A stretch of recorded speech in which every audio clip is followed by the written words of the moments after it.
তার চাচার লাশের দিকে তাকিয়ে দেখে এই ওয়াসি নামক জালেম নাফরমান তার চাচাকে দুনিয়া থেকে বিদায় করে দেওয়ার পর হিন্দা নামক আরেকজন নাফরমান আল্লাহর রাসূলের চাচার লাশের সাথে পর্যন্ত নির্মম আচরণ করেছে।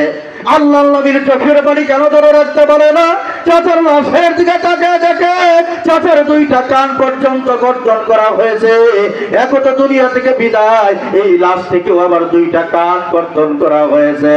আল্লাহর নবী তাকে দেখি তার চাচার নাকটা পর্যন্ত গর্জন করা হয়েছে। দুনিয়ার ইমানদার মুসলমান তাকে দেখে চাচার চোখ দুইটা পর্যন্ত লাশ থেকে উপড়িয়ে ফেলা হয়েছে। আল্লাহর পয়গম্বর তাকে দেখে এতটুকুন কাজ করে নির্মম আচরণ করে এই কাফের মুশরিকের দল্লা ফরমানেরা কিন্তু হয় নাই, বরং আল্লাহর নবী তাকে দেখে আর তার চাচার আমির হামজার বুকটা ছুরি দ্বারা তরবারি দ্বারা দ্বিখণ্ডিত করে কে যেন ভিতর থেকে কলিজাটা বের করে চিবাইয়া খাইছে। ধরে কর নাউযুবিল্লাহ, কলিজাটা পর্যন্ত বের করে কোন বেদিক নাফরমান যেন চিবাইয়া চিবাইয়া খাইছে। ধরে কর নাউযুবিল্লাহ। লাশের সাথে এমন নির্মম আচরণ দেখে আল্লাহর রাসূল এমন ভাবে কান্নাকাটি করতে লাগলেন।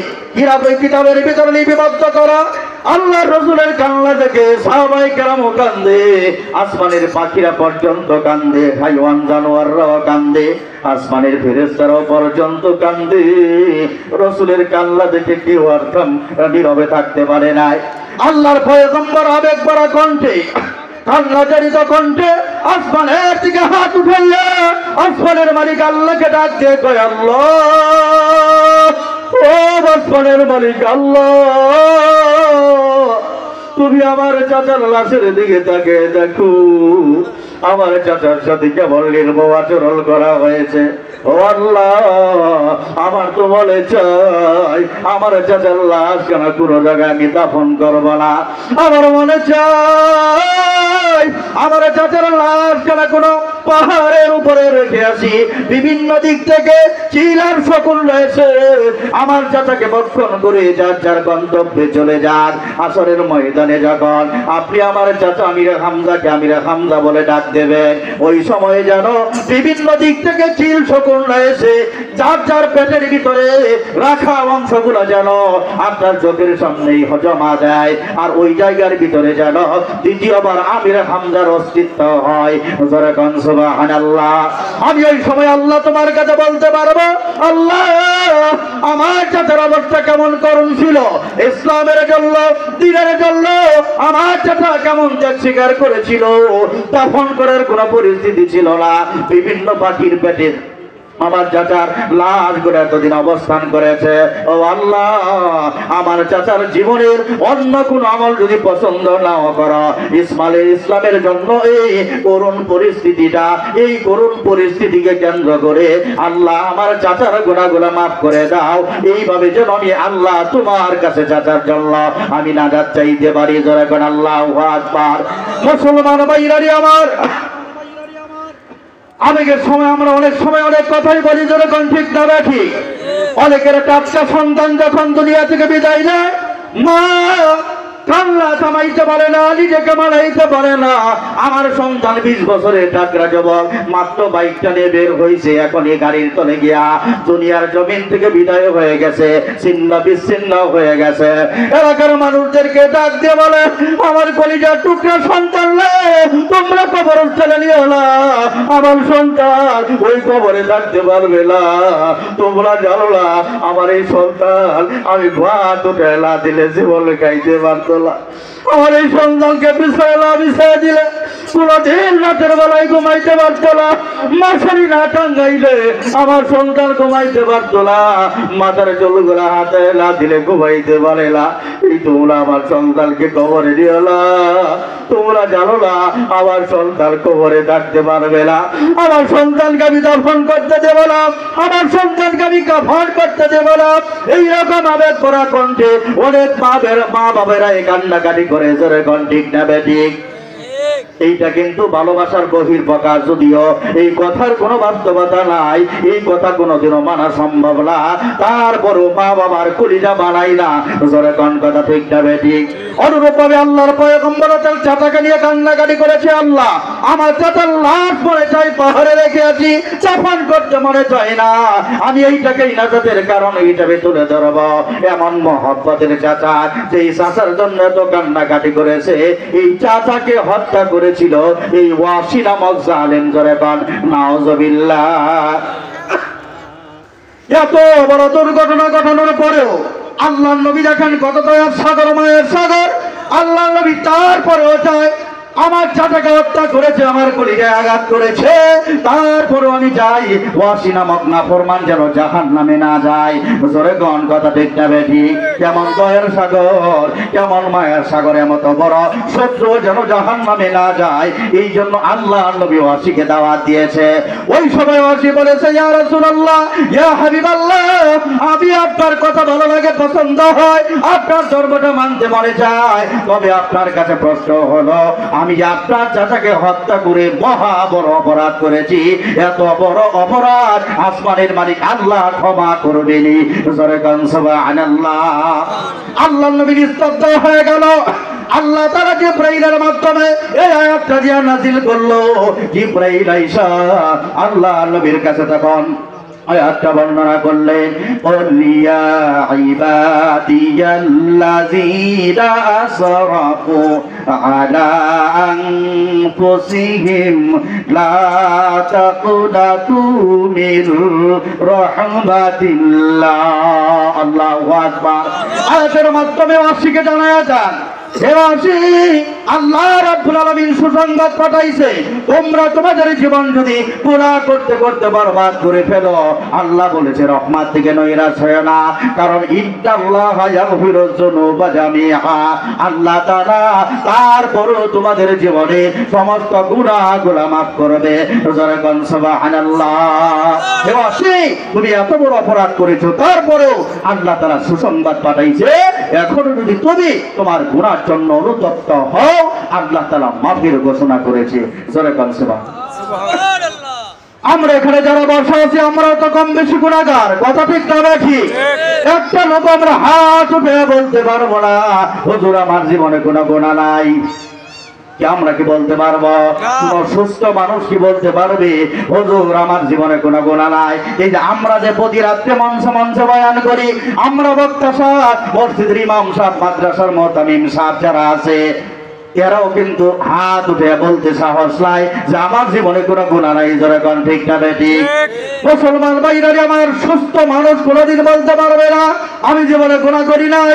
হ্যাঁ, কেউ যদি অসুস্থ মানুষ থাকে, সে বলতে পারে আমি জীবনে গুনাহ করি নাই।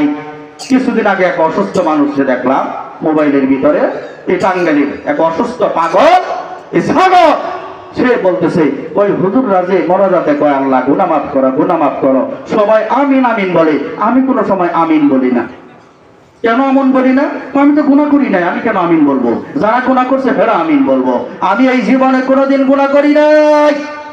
এই টাঙ্গালের এক কুলাঙ্গার, আমরা বলবো পাগল, কারণ সুস্থ মানুষ এরকম কথা বলতে পারে না। কথা ঠিক না বেঠিক? এই জন্য ভাই, গুনাহ তো সবাই করছি আমরা, কেউ বেশি করছি, কেউ কম করছি। এই কম বেশি যাই হোক, এটা স্বীকার করতে কি অসুবিধা আছে? জীবনে গুনাহ করি নাই, রসুলের জীবনে যে গুনাহ নাই, তারপরও তিনি 100 বার তওবা করছে, এতে কি রসুল পয়সা গেছে? আমরা তো জীবনে কম বেশি সবাই গুনাহ করছি, যেরকম ঠিক না বেঠিক? তবে হ্যাঁ, ওয়াসির মতো এত বড় বেশি গুনাহ করার সুযোগ হয় নাই। যেরকম ঠিক না বেঠিক? আল্লাহর রসুলের চাচা ইসলামের বিশাল বড় একটা সিপাহ সালারকে তিনি হত্যা করেছে। এত বড় গুনাহ করার পরেও যদি তাকে কেন্দ্র করে আল্লাহ ক্ষমার আয়াত নাযিল করতে পারে, তো আমরাও তো কম বেশি ছোট বড় অনেক গুনাহ করেছি। এই গুনার জন্য যদি আমরা আসমানের মালিক আল্লাহকে ডাক দিয়ে কই, আল্লাহ আমি তো বুঝি নাই, না বুঝে অন্যায় করে ফেলেছি, ও রব্বুল আলামিন আমি না বুঝে অন্যায় করেছি, চুরির গুনাহ করেছি, জিনার গুনাহ করেছি, সুদের গুনাহ করেছি, আল্লাহ শয়তানি দোকায় পড়ে জীবনটা বরবাদ করে দিয়েছি। আল্লাহ তুমি তো গফফার, তুমি তো রহমান, আমার জীবনের গুনাহগুলো মাফ করে দাও। আল্লাহ জীবনে আর গুনাহ করব না, তওবা করতেছি। এইভাবে যদি আমরা আল্লাহর কাছে তওবা করি, আসমানের মালিক আল্লাহ কি আমাদের গুনাহগুলো মাফ করতে পারে না? জোরে কোন কথা ঠিক না ঠিক? ওয়াসির মতো বড় জালেমকে যদি আল্লাহ তাআলা সরাসরি আয়াত নাযিল করে তারপর ঘোষণা করতে পারে যে তোমার গুনাহ মাফ করা হবে, তো আমরাও যদি নীরবে নিভৃতে আল্লাহর কাছে আমাদের কত গুনাহ আছে দুনিয়ার কেউ জানে না, কথা ঠিক না বেটি? আমরা গোপনে করছি, আমার পাশের সঙ্গিনী আমার স্ত্রীও জানে না আমার এই অপরাধগুলা, তো পৃথিবীর কেউ না জানলো একজন জানে কি জানে না? ওই আল্লাহর কাছে যদি আমাদের প্রকাশ্য গোপনীয় যত গুনাহ আছে সমস্ত গুনার জন্য যদি মাফ চাই, আল্লাহ কি মাফ করতে পারে না? এই জন্য আমরা সকলে আমাদের জীবনের সমস্ত গুনার জন্য সবসময় মাফ চাবো, পারবো না ইনশাআল্লাহ? আল্লাহর রাসূল বলেছেন তাইবু মিনাজ যামবি কামাল্লা যামবানা, কোন বান্দা বান্দি যদি তার গুনাহের জন্য ক্ষমা চায়, আল্লাহর রাসূল বলেছে আজকে শিশু জন্মগ্রহণ করলে যেমন তার জীবনে কোনো গুনাহ থাকে না, তার তওবাটা মঞ্জুর করা হবে, ওর জীবনেও কোনো রকমের গুনাহ থাকতে পারে না। সুবহানাল্লাহ। ইয়া আইয়ুহাল্লাযীনা আমানু তুবু ইলাল্লাহি তাওবাতান নাসুহা, আল্লাহ তাআলা অন্য আয়াতে বলেছে তোমরা ইখলাসের সাথে তওবা করো, আল্লাহর কাছে যদি তওবা করো আমার আল্লাহ রব্বুল আলামিন তোমাদের তওবা মঞ্জুর করবে, তোমাদের জীবনের গুনাহগুলো maaf করে তার ওলিদের কাতারে তোমাদের নামটা লিখে দিবে। জোরে কান সুবহানাল্লাহ। এই জন্য ভাই আমরা আর আলোচনা লম্বা করব না। আল্লাহ তাআলা আমাদেরকে যতদিন হায়াত দান করে, যতদিন বাঁচিয়ে রাখে, আমরা কম বেশি সকলেই তো গুনার কাজ করেছি, আমরা পিছনের গুনার জন্য আল্লাহ তাআলার কাছে তওবা করব যে আল্লাহ গুনাহ করে ফেলেছি, তুমি তো রহমান, তুমি রহিম, তুমি গফফার, আমাদের সমস্ত গুনাহগুলো মাফ করে দাও এবং সামনে আর গুনাহ করব না, এরকম একটা পরিকল্পনা করতে পারি কি পারি না? মুসলমান ভাইরা আমার, এই জন্য আমরা সকলেই আমাদের জীবনের সমস্ত গুনাহ থেকে তওবা করব এবং আগামীতে আর কোনো গুনাহ করব না, এইরকম একটা প্রতিজ্ঞা করব। পারবো না সবাই ইনশাআল্লাহ? ইনশাআল্লাহ। সর্বশেষ এখনই মনোজাত হয়ে যাবে, এর পূর্বে যেই কথাটা আমি বলতে চাই, আজকের এই মাহফিলটা হলো আমাদের একটা মাদ্রাসার উদ্যোগে, ঠিক আছে না? ওসামা রাদিয়াল্লাহু তাআলা আনহু বাইতুল কুরআন মাদ্রাসার উদ্যোগে আজকের এই সুন্দর মাহফিল। আসলে আজকের এই মাহফিলের মাদ্রাসার যিনি প্রধান আছে, মাদ্রাসা অত্যন্ত আমার মহব্বতের কলিজার টুকরা, আমার ছাত্র, অত্যন্ত মহব্বত আবেগের সাথে মাঝে মাঝে এই মাদ্রাসা সম্পর্কে আমার সাথে পরামর্শ করে, হুজুর মাদ্রাসাটা এভাবে করতে চাই, ছাত্রদের কিভাবে উপকার হবে, ছাত্রীদের কিভাবে উপকার হবে, কিভাবে পড়াইলে তাদের দ্রুত ফায়দা হবে, দ্রুত তারা কোরআনের বড় সৈনিক হতে পারবে, নানান বিষয়ে মাঝে মাঝে বিভিন্ন রকমের পরামর্শ আমার সাথে করে, এইটা যত পরামর্শ করবে কেন করে আপনাদের সন্তানগুলা যেন ভালোভাবে পড়তে পারে, কথা ঠিক না বেঠিক? অত্যন্ত মহাত্মা।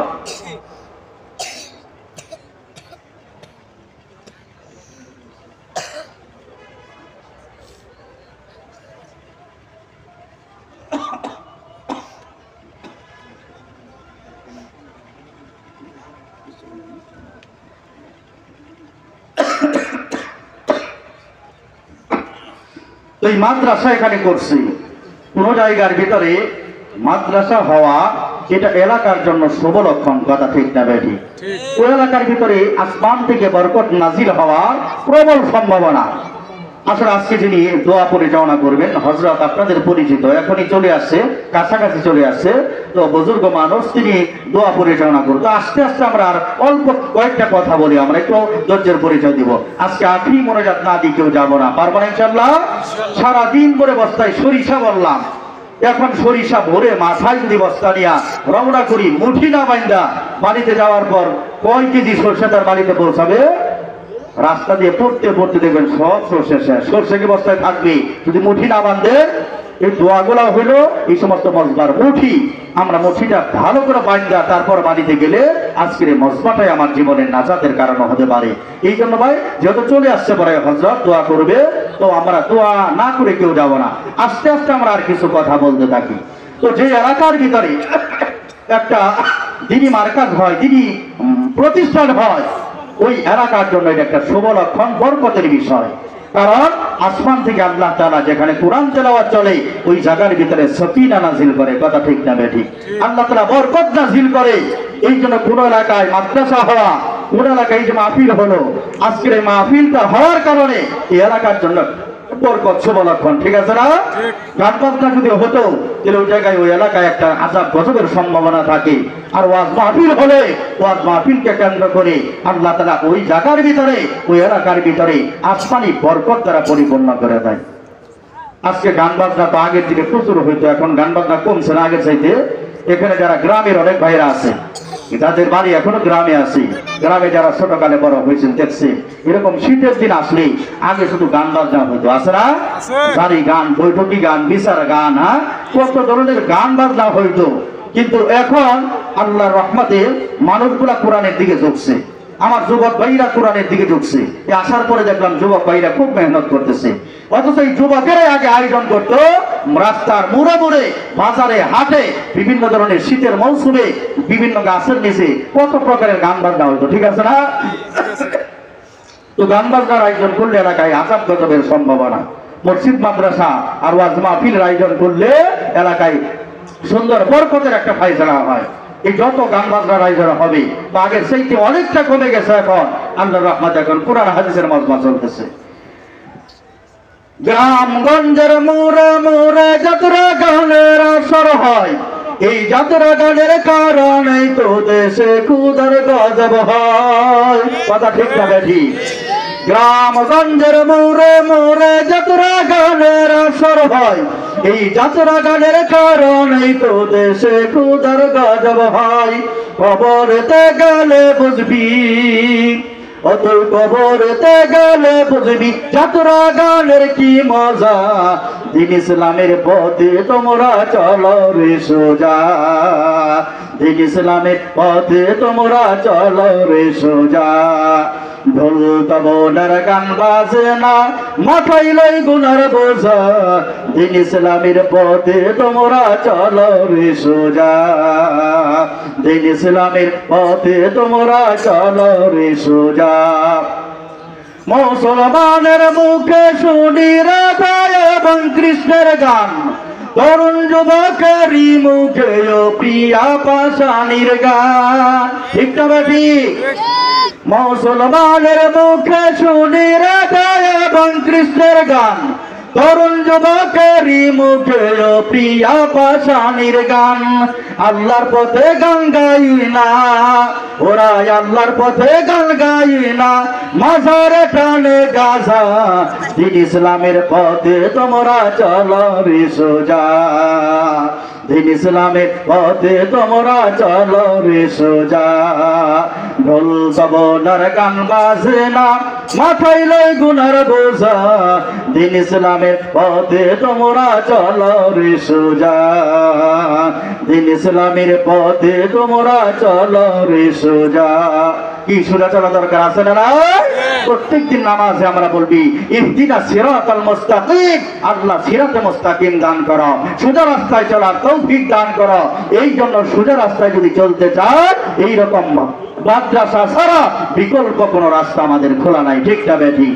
আমরা অনেকে পড়তে পারি নাই, এই মাদ্রাসায় আমাদের সন্তানগুলা দিয়া, আমাদের নাতি নাতিনদেরকে দিয়া সহযোগিতা করব। বারবার সবাই ইনশাআল্লাহ আমরা এই মাদ্রাসায় যেভাবেই সহযোগিতা করব, এই সহযোগিতাগুলাই আমাদের নাজাতের কারণ হয়ে যেতে পারে।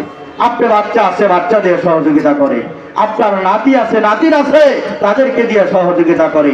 আপনার টাকা পয়সা আছে, পরিবেশটা সুন্দর করার জন্য আপনি টাকা পয়সা দিয়ে সহযোগিতা করেন, তাও নয় আপনি পরামর্শ দিয়ে সহযোগিতা করেন যে হুজুর এইভাবে কাজটা করলে বাচ্চাদের লেখাপড়া আরো ভালো হবে, পরিবেশটা আরো সুন্দর হবে।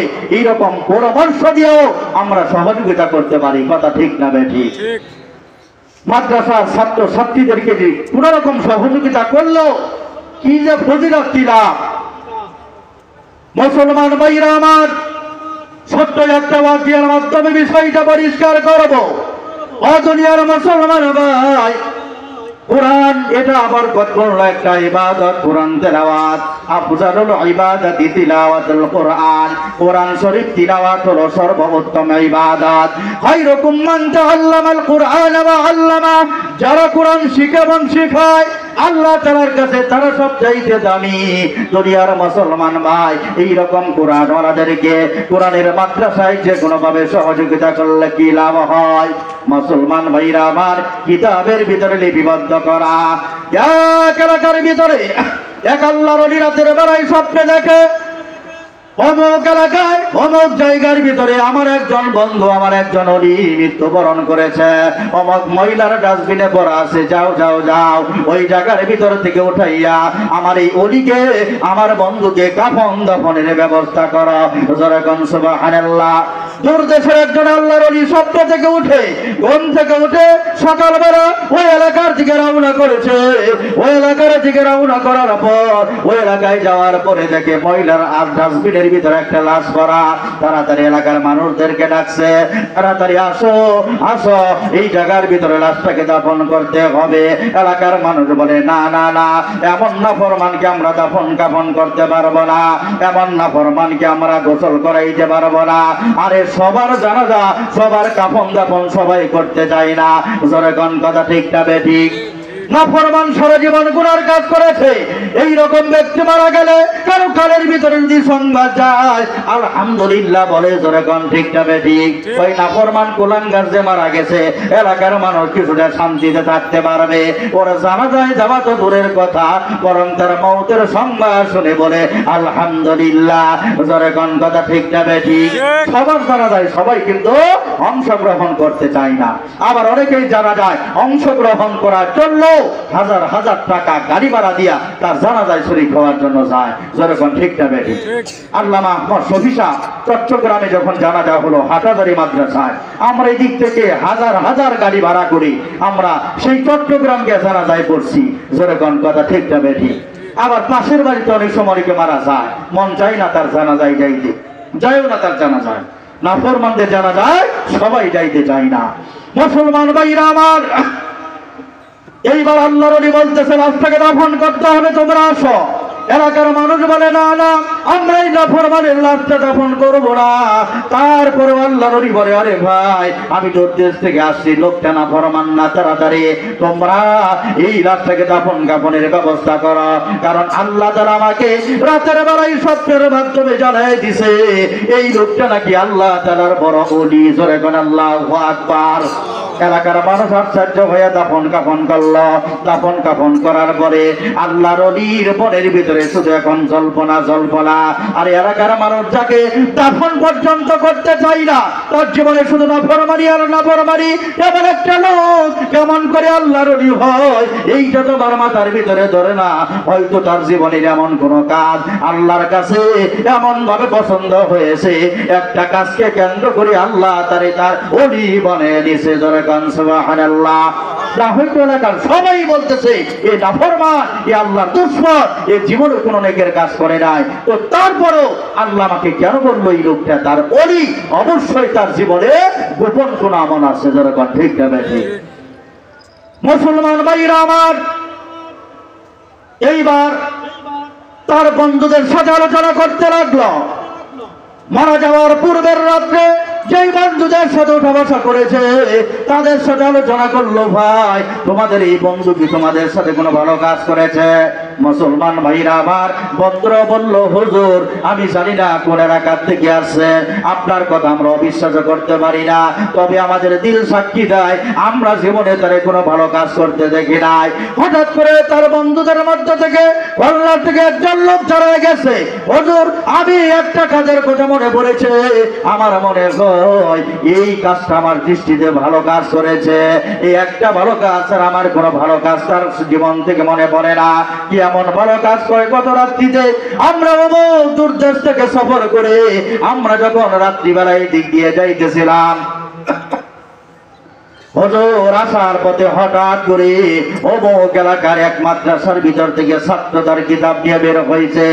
হুজুর একটা কিতাব নিয়ে মাদ্রাসা থেকে বাঙ্গাঘর থেকে বের হয়েছে, দৌড়াইয়া বের হইয়া আমাদের এই কাফেলার কাছে নিকটবর্তী চলে আসলো। আগের জামানায় কাফেলার মানুষগুলা বিভিন্ন মশাল নিয়ে চলাফেরা করতো। যেরকম ঠিক না ঠিক? এখন তো বিভিন্ন রকম প্রযুক্তি বের হয়েছে, বিভিন্ন লাইট, মোবাইল লাইট, আর রাস্তাঘাট এখন আলোকিত সবসময় থাকে, বিভিন্ন লাইটিং করা থাকে। আগের জামানায় 1-2 মাসের সফর করতো মরুভূমি দিয়া মানুষ মশাল নিয়ে নিয়ে তারপর রাস্তা সফর করত। রাতের বেলায় কোনো জায়গায় তাঁবু গাড়তো, আবার সকালবেলা রওনা করত। যতক্ষণ রাতে চলতে পারতো বিভিন্ন মশাল বা হেরিকেন নিয়ে তারপর চলাফেরা করতো। কথা ঠিক না বেশি? এই যে এখন মাহফিলে যেরকম লাইটিং দেখেন, কত সুন্দর পর্দা। মুরব্বীরা যারা আছে বলতে পারবেন, আপনাদের জামানায় মাঝে মাঝে বিভিন্ন বাড়ির উঠানে মাহফিল টাফিল হইতো, এই সমস্ত পরিবেশ কি তখন ছিল? মোমবাতি বা টুপি লাগায়া, হেরিকেন লাগায়া, বা কিছুদিন পরে ভেজাক বের হইল, ভেজাক, এগুলো লাগায়া তারপরে বিভিন্ন ধরনের একটা লাইট দিয়া পুরা মাহফিলের কাজ করা হইতো। যেরকম কথা ঠিক যাবে না, দু একজন মৌলবী আইসা বয়ান করতো, মাশাআল্লাহ।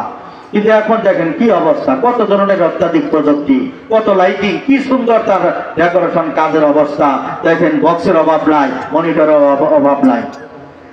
মুসলমান ভাইরা আমার, এইবার কল্যাণ থেকে বন্ধুটা ডাকতে বলতেছে, হুজুর আমরা যখন ওই কাফেলার ভিতরে আসতেছিলাম, গত রাত্রের ঘটনা, অমুক জায়গা থেকে একটা ছাত্র হঠাৎ করে একটা কিতাব নিয়ে আমাদের কাফেলার কাছে চলে আসলো। আমরা হাঁটতেছিলাম, এই কাফেলার আলোতে ওই ছাত্রটা হাঁটতেছে আর তার কিতাব গুলা পড়তেছিল। যখন সুবহানাল্লাহ, আমাদের কাফেলার সাথে হাঁটতেছে আর পড়তেছে, কারণ আমাদের কাফেলার ভিতরে আলো ছিল। এই আলোর কাছে যারা এক জায়গার ভিতরে যারা তো পড়তে পারবে না, কারণ আমরা কাফেলা চলতেছি, আমরা তো থামতে পারবো না, আমাদেরকে বলার মতো সাহস তারা নাই। এই জন্য আমরাও হাঁটতেছি। ওই ছেলেটাকে দেখলাম কয়েক মাইল পর্যন্ত আমাদের কাফেলার সাথে হাঁটতেছে আর পড়তেছে, হাঁটতেছে আর পড়তেছে। ওই জায়গার ভিতরে তাকে দেখলাম, আমার এই বন্ধুটা সামনে ছিল কিন্তু মাঝখানে ছিল। হঠাৎ করে আস্তে আস্তে করে তার হাঁটার গতিটা কমায় দিল। কেন কেন? যখন পিছনে পড়ে গেল, আমি ডাক দিয়ে বললাম, দোস্ত তুমি কেন সবার পিছনে পড়ে গেলা? ওই সময় দোস্ত আমাকে ডাক দিয়ে বলল, দোস্ত তুমি কে তাকায় দেখতেছো না? আমার পিছনে পিছনে একটা মাদ্রাসার ছেলে, হয়তো পড়ার মতো কোনো তেল নাই, বাড়িতে লাইটের কোনো ব্যবস্থা নাই, এই জন্য কিতাবটা পড়ার জন্য আমার লাইটের আলোতে হাঁটতেছে আর পড়তেছে। এই জন্য আমি যদি একটু আস্তে আস্তে হাঁটি, হয়তো বা ছেলেটার সবক ইয়াদ হয়ে যাবে, মুখস্থ হয়ে যাবে, পড়াটা শেষ হয়ে যাবে। এই জন্য আমি আমার হাঁটার গতিটা আগের তুলনায় কমায় দিছি। যখন সুবহানাল্লাহ, এই একটা ভালো কাজ ছাড়া আমার আর তার জীবনে কোনো ভালো কাজ মনে হয় না। এইবার দূর থেকে আসা আল্লাহর ওলি আল্লাহর কসম করে ডাক দিয়ে বলে, এর এলাকার বাসী, এলাকার মানুষ কান ফলে শুনে নাও, আমি আল্লাহর কসম করে বলতে পারি, যার জীবনে কোনো ভালো কাজ নাই, নাফরমানি আর নাফরমানি, এই কাজটা এত সুন্দর কাজ, এই কাজটা হয়তো আল্লাহর কাছে এত বেশি পছন্দ হয়েছে শুধুমাত্র মাদ্রাসার ছাত্রর পড়াটা ইয়াদ করানোর জন্য সামান্য হাঁটার গতি কমাইয়া দিয়া এই যে একটু আলু দিয়া সহযোগিতা করেছে, আমি নিঃসন্দেহে বলতে পারি এই কাজটাই আল্লাহর কাছে মঞ্জুর হয়ে গেছে। একটা কাজকে কেন্দ্র করে এই নাফরমানকে তার ওলি বানিয়ে নিছে। যখন আল্লাহু আকবার, আল্লাহর রাসূল বলেছে, আখলিস দীনাকা ইয়াকফিকাল আমালুল কলিল, নাজাতের জন্য আমার বড় বড় হজ লাগবে, নাজাতের জন্য 50 বছরের রোজা লাগবে, নাজাতের জন্য জীবনের 5 ওয়াক্ত নামাজ লাগবে। এই রকম বড় আমলের মাধ্যমে নাজাত পাবেন, বিষয়টা এমন না। আল্লাহর নবী বলেছে, আখলিস দীনাকা ইয়াকফিকাল আমালুল কলিল, ইখলাসের সাথে যদি অল্প আমল করো, এই অল্প আমলই তোমার নাজাতের কারণ হয়ে যেতে পারে। যখন সুবহানাল্লাহ, এই জন্য আল্লাহ নবী বলতেছে, তার এই অল্প আমলই আল্লাহর কাছে মঞ্জুর হয়ে গেছে। এই মাদ্রাসার ছাত্রকে সহযোগিতা করার কারণে আল্লাহ মুহূর্তের ভিতরে তারে নাফরমান থেকে উঠাইয়া তার জীবনের গুনাহগুলো মাফ করে তার ওলিদের কাতারে লিখায় নিছে। এখন আমি আপনাদের কাছে বলতে চাই, সামান্য মাদ্রাসার ছাত্রকে যদি হাঁটার গতি কমায় দিয়া, এই মশাল কিন্তু ছাত্রকে দিয়ে দেয় নাই, এই লাইট কিন্তু ছাত্রকে একেবারে দান করে দেয় নাই, সামান্য তার হাঁটার মাদ্রাসার গতিটা একটু কমাইয়া ছাত্রর পড়ার ভিতরে সামান্যতম সহযোগিতা করে যদি একজন নাফরমান আল্লাহর ওলি হয়ে যেতে পারে, এখন আমরা আমাদের সামর্থ্য অনুযায়ী যদি এই মাদ্রাসাগুলাই সহযোগিতা করি, সারা বছর টাকা আছে টাকা দিয়া, পরামর্শ আছে পরামর্শ দিয়া, শ্রম আছে শ্রম দিয়া, বিভিন্ন ভাবে যদি আমরা সহযোগিতা করতে পারি, আমাদের আল্লাহকে আমাদের তার ওলি বানাইতে পারে না। কি কর পারে না? আমরা যদি সমর্থ যে আমাদের বাচ্চা আছে বাচ্চাগুলা দিয়ে সহযোগিতা করলাম, এলাকার আমার নাতি আছে নাতির আছে এদেরকে দিয়ে সহযোগিতা করলাম, আমার টাকা পয়সা আছে আমি একদিন ছাত্রদের জন্য একটা ফ্যানের ব্যবস্থা করে দিলাম, রাত্রে পড়বে একটা লাইটের ব্যবস্থা করে দিলাম, এই কনকনা শীতের ভিতরে বসবে একটা কার্পেটের ব্যবস্থা করে দিলাম। আমি যদি এইরকম আমার সামর্থ্য অনুযায়ী মাদ্রাসা থেকে যদি নাও চাই, আমি আমার সামর্থ্য অনুযায়ী যদি আমি এভাবে সহযোগিতা করি, এই কোরআনের একটা পাখি যদি আপনার এই কার্পেটের উপর বসে বসে কোরআন পড়ে, এই ওসিলায় তো আল্লাহ তাআলা আমাদেরকে তার ওলি বানাইতে পারে না। এই জন্য ভাই যে কোনো ভাবে আমাদের সহযোগিতা করা দরকার আছে না নাই? ছোট্ট মানুষ এখানে দেখেন আপনাদের এলাকার আপনাদের সন্তানগুলাই যেন কোরআনের সৈনিক হয়ে যায়, এই জন্য এখানে একটা মাদ্রাসা করছি, এই জন্য আমরা সার্বিকভাবে তাকে সহযোগিতা করব।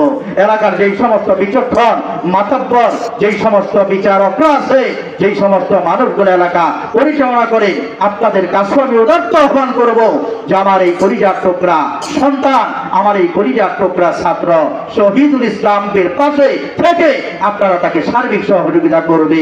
আপনারা সহযোগিতা করে যদি এই মাদ্রাসা একদিন বড় হয়ে যায়, এই মাদ্রাসার যত সোয়াব হবে আপনি কবরে শুয়ে শুয়ে আপনার কবরের সোয়াবগুলা পৌঁছাইতে থাকবে। কথা ঠিক না বেটি? এই জন্য আমরা সকলে সহযোগিতা করতে রাজি আছি না সবাই? মুসলমান ভাইরা আমার, এই জন্য কোন এলাকায় মাদ্রাসা হওয়া এলাকার জন্য শুভ লক্ষণ। আজকে এই জায়গার ভিতরে যদি একটা গান বাজনার স্কুল হতো, সারাদিন গান বাজনা শেখানো হতো, অশ্লীল বাক্যগুলো শেখানো হতো, যেই বাক্যের মাধ্যমে যুবক যুবতীর ভিতরে আকর্ষণ তৈরি হয়, যেই গানের মাধ্যমে যুবক যুবতীর যৌন চাহিদা বেড়ে যায়, এই রকম নাচানাচি আর গান বাজনার কোন শিক্ষা প্রতিষ্ঠান যদি এখানে খোলা হতো, তারপরও প্রতিষ্ঠানটি চলতে থাকতো, কিন্তু যে কোনো সময় প্রতিষ্ঠানকে কেন্দ্র করে এলাকায় আসমানি আযাব গজবের সম্ভাবনা ছিল। যখন কথা ঠিক না ঠিক? কিন্তু এই সমস্ত বাজে প্রতিষ্ঠান না হয়ে এখানে আমার একটা প্রতিষ্ঠান হয়েছে, একটা ছোট্ট বাচ্চা, ওই বাচ্চাটি কেমন করে কোরআনের সৈনিক হতে পারবে, ওই বাচ্চাটি কেমন করে সুন্দর ভাষায় তেলাওয়াত করতে পারবে, ওই বাচ্চাটি কেমন করে কোরআনের একটা সৈনিক হতে পারবে, এই জন্য ছোট থেকে বাচ্চাকে শেখানো হবে। একজন বাচ্চা, একজন মুসলমান তার জীবন চালাতে গেলে, ঘুমাইতে গেলে কোন দোয়া পড়তে লাগবে, মসজিদে ঢুকতে কোন দোয়া পড়তে হয়, খাবারের সময় কোন দোয়া পড়তে হয়, এই দোয়াগুলো এই মাদ্রাসার ভিতরে শেখানো হয়। এবং প্রয়োজনীয় মাসলা মাসাইল, আমার ওযু গোসলের মাসলা মাসাইল কি, আমার জীবন চলতে গেলে যেই প্রয়োজনীয় মাসলা মাসাইল গুলা দরকার হয়, দেখবেন মাত্র 5-6 বছরের ছোট্ট বাচ্চাকে জিজ্ঞেস করবে, এই সব প্রয়োজনীয় বিষয়গুলা একেবারে মুখস্থ বলতে পারবে। জোরে কোন কথা ঠিক না বেঠি? আমরা তো অনেকে কালেমাও শুদ্ধ করে বলতে পারি না, আছে না এরকম? কালেমাটাও শুদ্ধ করে বলতে পারি না, অথচ 5-6 বছরের এরকম মাদ্রাসা একটা ছাত্র ছাত্রীকে জিজ্ঞেস করবে, একদমে সে আল্লাহর 99টা নাম বলবে। কথা ঠিক না বেঠি? সূরা ফাতিহা বলবে, আরো প্রয়োজনীয় নামাজে সূরা লাগে, ছোট ছোট সূরাগুলা সে মুখস্থ, এবং 40টা হাদিস মুখস্থ, প্রয়োজনীয় দোয়াগুলা মুখস্থ, মাসলা মাসাইল ওযু গোসলে যা লাগে সব দেখবে 5-6 বছরের ভিতরে মুখস্থ। অথচ আপনার 70 বছর হয়ে গেছে, আজও পর্যন্ত জানেন না গোসলের ফরজ কয়টা। সারা জীবন গোসল করলে কিন্তু জীবনের একটা গোসলও হয় না আপনার, কারণ ফরজ যদি আদায় না করে আপনার কি গোসল হয়?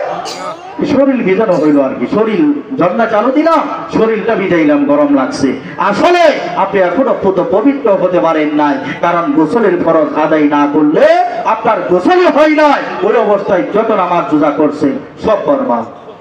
হাসরের ময়দানে যাওয়ার পর বলবেন, আল্লাহ পুরো নামাজ তো আর সামনের কাতার ছাড়া পড়ি নাই, ফজরের নামাজটাও সামনের কাতারে পড়ছি, তো আমার সবগুলো নামাজ তাই খাতায় উঠাই তো ভুলে গেছে। আল্লাহ বলবে, বান্দা ভুলে যাওয়া এটা আমি আল্লাহর পক্ষে মানানসই না। কথা ঠিক না বেশি? আমি আল্লাহ বলতে পারি না, ভুল করতে পারি না। তুমি সারা জীবন নামাজ পড়েছো, কিন্তু একটা নামাজও আল্লাহর কাছে মঞ্জুর হয় নাই, কারণ তোমার তাহারাতে সমস্যা ছিল। তুমি অযু গোসল জানতে না, ওই অবস্থায় নামাজ পড়েছ, অতএব তোমার জীবনের কোন নামাজ আমি আল্লাহ পর্যন্ত পৌঁছাই নাই। এরকম ঘটনা হতে পারে না। এই জন্য ভাই, আমরা যতদিন বাঁচবো, আমরা আমাদের প্রয়োজনীয় মাসলা মাসাইলগুলা নিজের জীবনের ভিতরে বাস্তবায়ন করে তারপর আমরা আমাদের জীবনগুলা পরিচালনা করব। আর এর জন্য এইরকম ছোট ছোট মাদ্রাসা ছাড়া বিকল্প কোনো রাস্তা খোলা নাই। ছোট্ট অবস্থায় আপনার